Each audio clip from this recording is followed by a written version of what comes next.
કેમ છો મહાદેવ બધાને? જો આપણે હવારમાં રેડી થઈ ગયા છીએ ને આવી ગયા છીએ વાડીએ કઈ ફરવા તો આવવાનું ન હોય, તલ ખેરવાના છે એટલે આવ્યા છે. જો અમારે તલ ખેરવાના હતા, લીલા લીલા વઢાવ્યા હતા ને તો 2-3 દી હુકાવા રાખ્યા, પણ તોય તે હજી બહુ ફેર નથી. તોય પણ કીધું એકવાર ખેરી નાખવી, વરસાદનું કહે છે કે નહીં, તો એકવાર જો ખેરી નાખ્યા.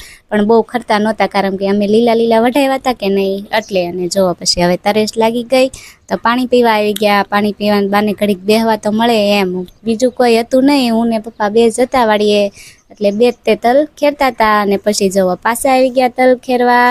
અને હવે મારા પપ્પાને કીધું કાંઈક ઠંડુ લઈ આવો. પછી તો જો એ પેપ્સી લઈ આવ્યા, કારણ કે મને પેપ્સી બહુ ભાવે, પણ છે ને કાળી ભાવે, આવી નહીં.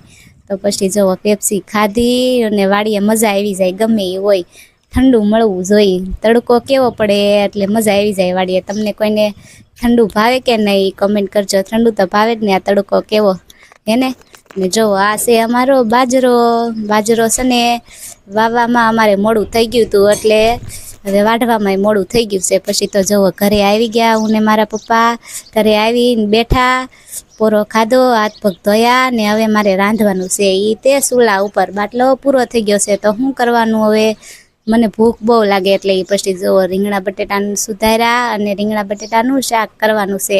હું તમને રીંગણા બટેટાનું શાક ભાવે કે નહીં કમેન્ટ કરવાનું ભૂલતા નહીં. ને જો ચૂલા ઉપર આપણે રીંગણા બટેટાનું શાક કરી નાખ્યું, આવું બન્યું છે. તમે તીખું શાક ખાવ કે મોળું કમેન્ટ કરજો.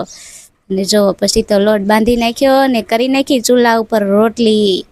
ચૂલા ઉપર બધું રાંધવાનું હોય તોય તે જો રાંધવું તો પડે જ તે. ભૂખ લાગે તો શું કરવાનું. ને જો ઉનાળું તલ આવા છે અમારે. તમે કોઈ તલ કર્યા હતા કે નહીં કમેન્ટ કરજો. બાય બાય બધાને. વિડીયો લાઈક કરી નાખજો, ફોલો કરી નાખજો.